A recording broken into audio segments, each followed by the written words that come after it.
마케팅은 매년 트렌드가 바뀝니다. 특히나 자영업 마케팅, 이건 이제 시시각각 변화가 되고 있죠. 어제까지만 해도 통했던 방법들이 내일 또 하루 이틀 지나면 오히려 가게 매출을 갉아먹고 있는 그런 마케팅으로 바뀌기도 하는데, 제가 1년 전에도 이와 비슷한 영상을 올려드렸었어요. 큰 도움이 됐다고 많은 댓글들이 달렸었는데, 지금 이제 2026년이 좀 지나고 있는 이 시점, 그러니까 하반기에 이 마케팅판이 더욱더 많이 바뀔 것 같아요. 그래서 그 변화가 훨씬 더 무섭고 정교하게 진행되고 있다는 걸 좀 말씀을 드리면서, 이 영상을 놓치시면 정말 내일도 모레도 혹은 일주일 한 달 뒤에는 효과 없는 광고에 그냥 애지중지 모은 돈이 계속 날리게 될 수 있으니까 이 영상을 저장해 놓으세요, 여러분. 그리고 텍스트로 뽑아서 책으로 읽으시면 더 좋을 것 같아요. 주변에 보면 쓸데없는 마케팅 때문에 뭐 시간이랑 돈이랑 다 쓰시는 분들이 많아서 딱 15분, 이 15분만 집중해서 보시면 그럴 경우가 이제 다 사라질 겁니다. 아, 내가 지금까지 엉뚱한 데 힘을 뺐구나 라는 생각이 드실 수도 있는데요, 이 영상을 안 보면 그것도 모르니까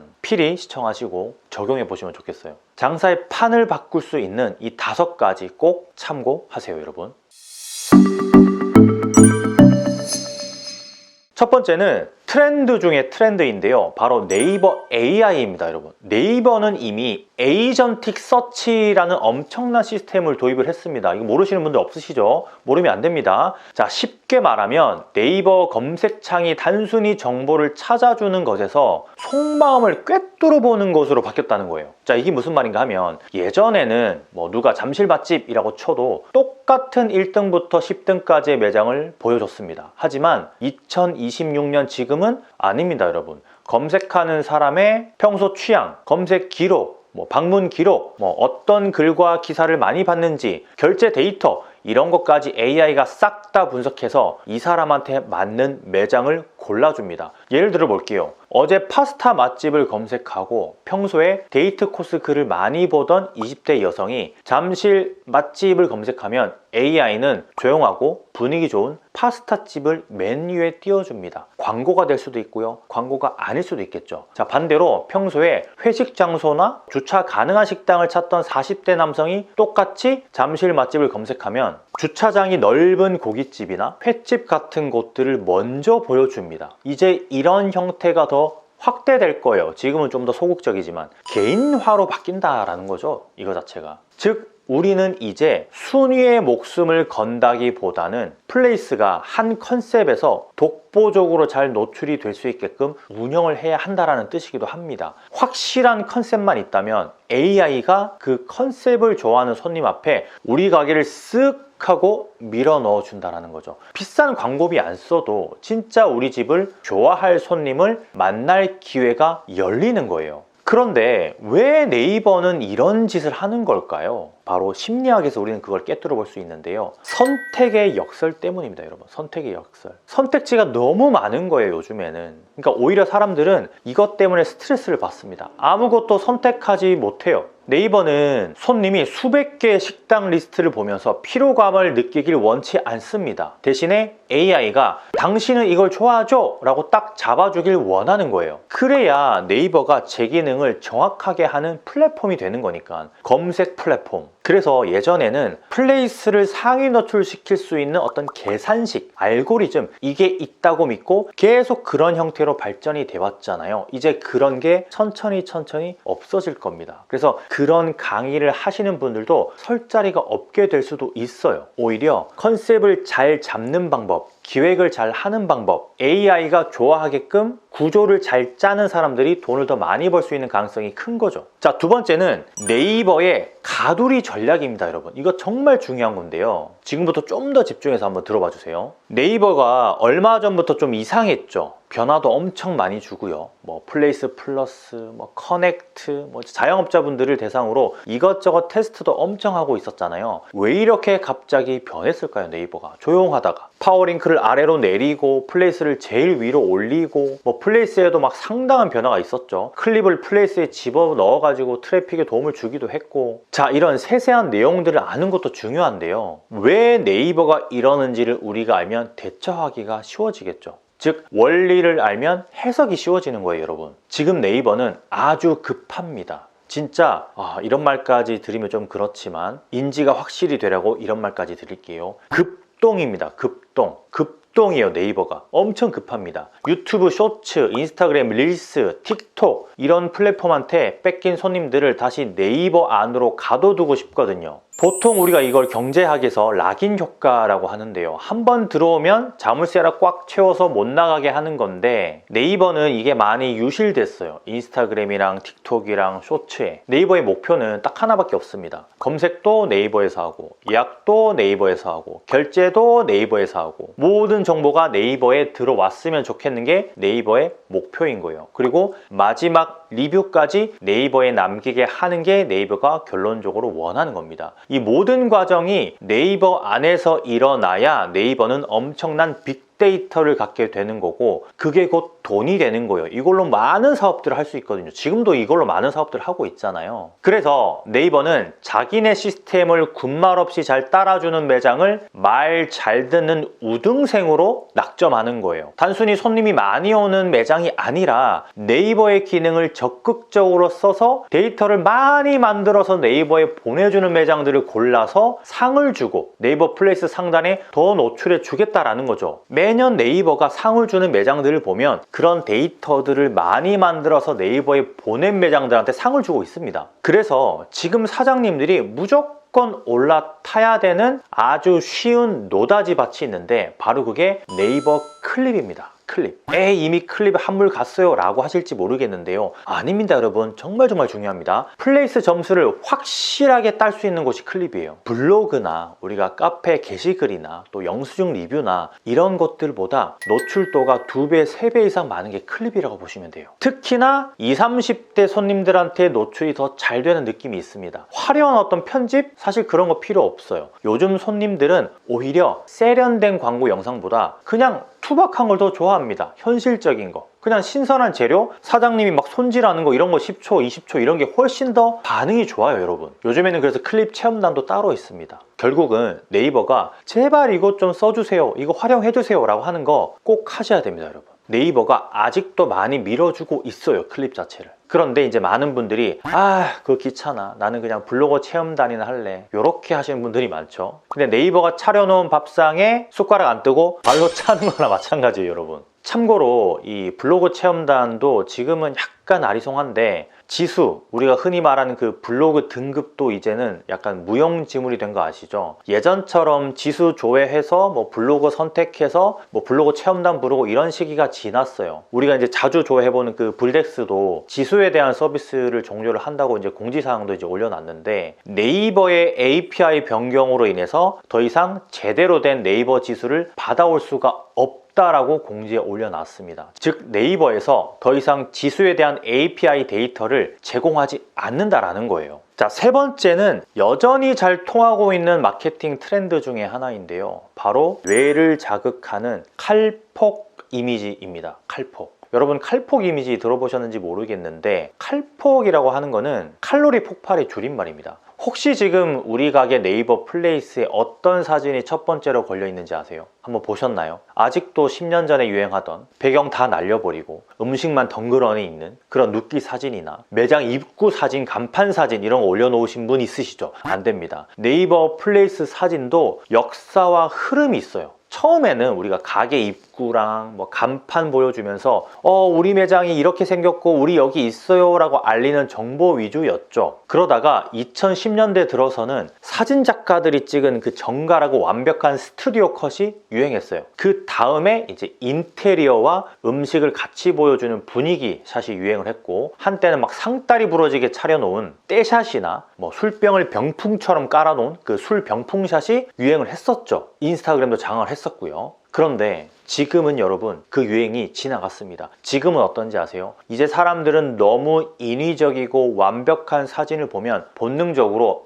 이거 광고스럽네 하고 넘겨버립니다. 현실적이지 않네라고 생각을 하는 거예요. 특히 요즘 젊은 친구들은 진짜를 찾고 싶어 하거든요. 그래서 지금 트렌드는 하이퍼 리얼리즘, 즉 아주 현실적이면서도 칼로리가 폭발할 것 같은 일명 칼폭 사진, 먹음직스러운 사진입니다 여러분. 과해도 안 된다라는 거예요 여러분. 자, 이 사진을 보시면 어때요? 칼로리가 폭발해 보이죠? 너무 인위적이지도 않고요. 인위적인 건 이런 게 인위적인 거고요. 자, 이건 인위적인 겁니다. 이건 인위적이지 않은 거고요. 자, 자연스러움이 꼭 필요하다는 걸 알아야 돼요. 뇌과학적 원리를 알면 좀 더 이해가 편한데, 우리 뇌는 거울 뉴런이라는 세포가 있습니다. 이게 뭐냐면 남이 무언가를 하는 걸 보기만 해도 내가 직접 하는 것처럼 느끼게 만드는 세포예요. 그냥 가위로 예쁘게 잘려진 고기 사진을 볼 때보다 젓가락으로 육즙이 뚝뚝 떨어지는 고기를 집어 올리는 그 찰나의 사진을 볼 때 우리 뇌는 거울 뉴런을 통해서 와, 나도 지금 저걸 입에 넣고 싶다 라고 강력하게 착각을 하게 됩니다. 자기도 모르게 그 세포에 의해서. 시각적 허기라고 하죠. 그 배고픈데 이 음식 먹는 거 보면 더 배고파지잖아요. 배가 안 고픈데도 음식 먹는 걸 보면 저거 조금 먹고 싶다라고 하는데 그걸 시각적 허기라고 하거든요. 보는 거에 의해서 뇌가 작동이 되는 거니까. 그래서 우리가 정갈하게 세팅된 사진보다 오히려 막 치즈가 줄줄 흐르고 소스가 듬뿍 묻어있는 막 당장이라도 입에 넣고 싶은 역동적인 사진이 이 시각적 허기를 훨씬 더 강하게 자극하는 거죠. 그게 우리 매장으로 손님을 오게 하는 강력한 동기가 되는 거고요. 그래서 요즘은 먹스타그램 스타일을 넘어서 보는 순간 뇌가 즉각적으로 반응하는 사진들이 선택을 받습니다. 두툼한 스테이크를 칼로 써는 순간 단면에서 막 선홍빛 육즙이 왈칵 쏟아져 나오는 그런 거. 젓가락으로 면을 높게 들어 올렸을 때 진득한 양념이 면발 사이사이에 막 엉겨붙어서 툭툭 떨어지는 그런 모습. 튀김을 한 입 칵 베어 물고 난 뒤에 속이 꽉 찬 뽀얀 새우살. 이제 예쁜 사진의 시대는 간 거죠. 손님의 뇌를 자극해서 이건 못 참지, 그런 소리가 나오게 만드는 먹고 싶은 사진을 보여줘야 돼요. 인위적인 광고가 아니라 진짜 경험을 미리 보여주는 거. 그게 지금의 어떤 마케팅판의 트렌드거든요. 자, 네 번째는 매년 지속되어 오고 있는 심리적 트렌드이기도 한데요. 특히나 식당을 운영하시는 분들에게는 너무나 중요한 부분입니다. 바로 손님은 여러분 결정하고 싶지 않다라는 겁니다. 아까 네이버 이야기한 것과 좀 비슷하죠. 선택의 역설. 하지만 네이버는 우리 매장에 찾아오기 전까지의 내용이었고, 이건 손님이 우리 매장에 찾아오고 나서의 이야기입니다. 제가 얼마 전에 코칭했던 강릉의 한 갈비찜 매장 사례를 좀 들려드리면 좋을 것 같은데, 그것은 고추갈비찜과 보쌈 한 접시를 세트로 묶어서 팔고 계셨어요. 사장님은 고기랑 고기가 만나니까 너무 푸짐하고 좋지 않냐? 라는 형태로 이제 팔고 계셨는데, 손님 입장은 다릅니다, 여러분. 생각해 보세요. 오늘 매콤한 갈비찜이 당겨서 온 손님이 입안이 얼얼할 때 그걸 달래줄 부드러운 어떤 국물이나 깔끔한 탄수화물, 그런 게 있어야 되는 거지. 또 다른 주인공이 고기인 보쌈? 이게 어울린다고 생각하세요? 어울리지 않습니다. 갈비찜도 주인공, 보쌈도 주인공. 그러면 이 손님은 뇌에서 나 오늘 갈비찜 먹으러 왔는데 보쌈까지 먹어야 되나? 이거 너무 헤비한데? 너무 무거운데? 이러면서 자기도 모르게 스트레스 받게 됩니다. 저희 어머니가 누나네 가족이 오면은 육개장이랑 돼지갈비찜을 늘 하시거든요. 근데 저는 먹을 때마다 이런 생각을 해요. 고기가 너무 과하다. 돼지갈비찜을 먹는데 육개장 먹을 때 또 고기가 딸려 올라와요. 먹기가 싫어지는 거죠. 페어링이 아예 안 맞는 거예요. 영화 찍을 때 여러분, 원빈, 장동건, 정우성, 이정재 4명이 다 주인공으로 나온다고 생각해보세요. 이거 재미없습니다. 흥미가 떨어져요. 주연이 있고 조연이 있고 또 보조 조연이 있고 엑스트라도 있고 역할이 나눠져야 하는 거죠. 메뉴가 많다고 맛집이 되는 게 아니고 주인공 메뉴를 2개 묶어서 또 판다고 좋은 게 아니라는 거. 페어링이 중요하다는 거 꼭 말씀을 드리고 싶었고, 손님의 뇌를 좀 편안하게 해주는 게 이게 핵심입니다. 주인공을 확실히 빛내주는 메뉴 구성이 진짜 실력인 거예요. 메뉴는 매년 이런 페어링에 대한 트렌드가 바뀌고 있어요. 우리가 전통적인 페어링은 지속되어 오지만 새롭게 탄생하는 디저트나 메뉴 같은 경우는 트렌드에 따라서 페어링의 형태가 좀 새롭게 생겨나거든요. 예를 들자면 김치찌개 먹을 때 계란말이 먹잖아요. 불고기 먹을 때 콩나물국을 먹기도 하고요. 쭈꾸미 볶음 먹을 때 계란찜을 먹기도 하죠. 짜장면 짬뽕은 탕수육이고요. 떡볶이 먹을 때 삶은 계란 빠지면 좀 섭섭한 거. 그게 바로 페어링입니다, 여러분. 주인공들끼리 서로 싸우게 만들지 않는 게 중요한데, 이 구조만 잘 짜도 우리 매장의 어떤 노동 강도도 줄어들고 수익도 올라가게 됩니다. 이 페어링의 트렌드는 전통적인 것과 새로운 것이 있는데, 새로운 건 직접 먹어보거나 다른 매장들을 벤치마킹 하면서 습득하시면 돼요. 자, 마지막 5번째.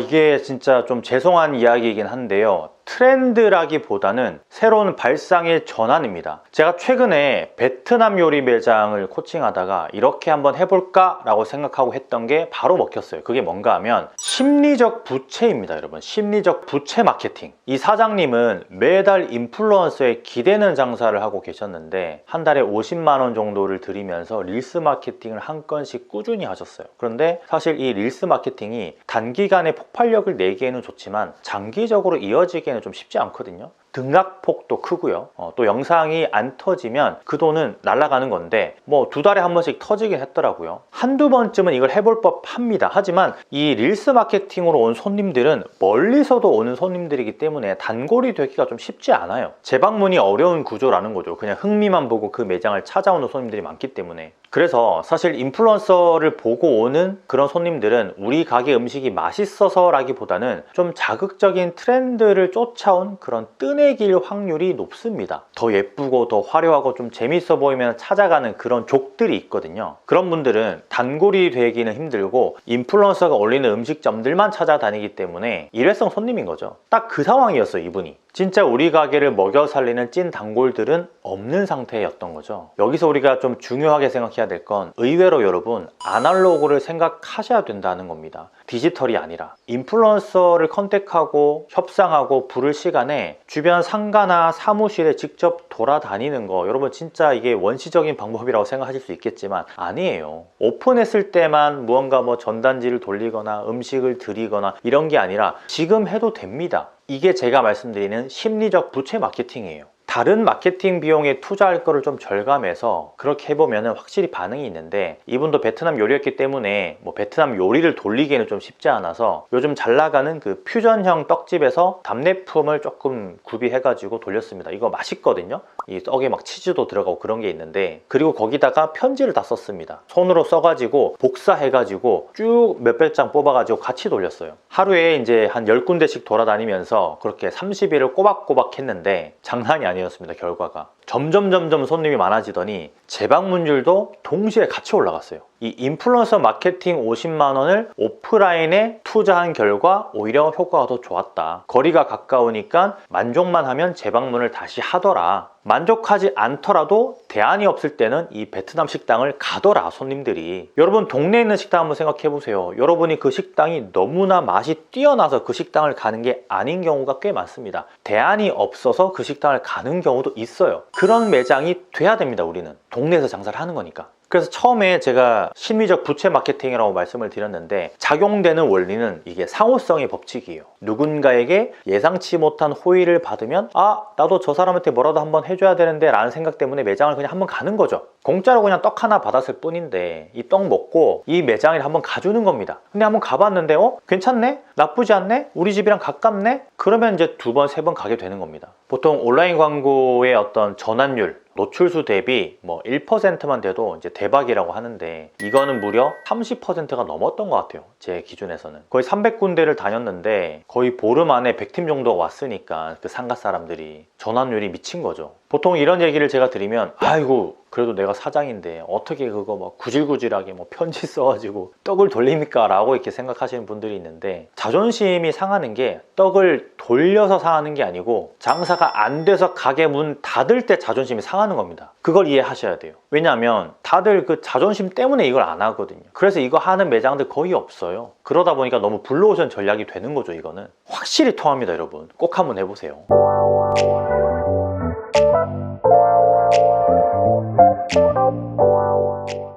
자, 오늘 제가 사진 트렌드부터 뭐 네이버 AI 그리고 메뉴 구성의 어떤 뇌과학까지 정말 많은 이야기를 나눴는데요. 사장님 절대 한꺼번에 다 하려고 하지 마세요. 하나씩 해 나가시면 되는 거예요. 급하면 아무것도 못 하거든요. 오늘 내용이 많은 분들의 무거운 어깨를 조금이라도 좀 가볍게 해드렸길 바라고요. 오늘 영상에 대한 보답은 제가 좋아요로 받겠습니다. 그럼 건프로 이만 들어갈게요. 감사합니다. 많이 파세요.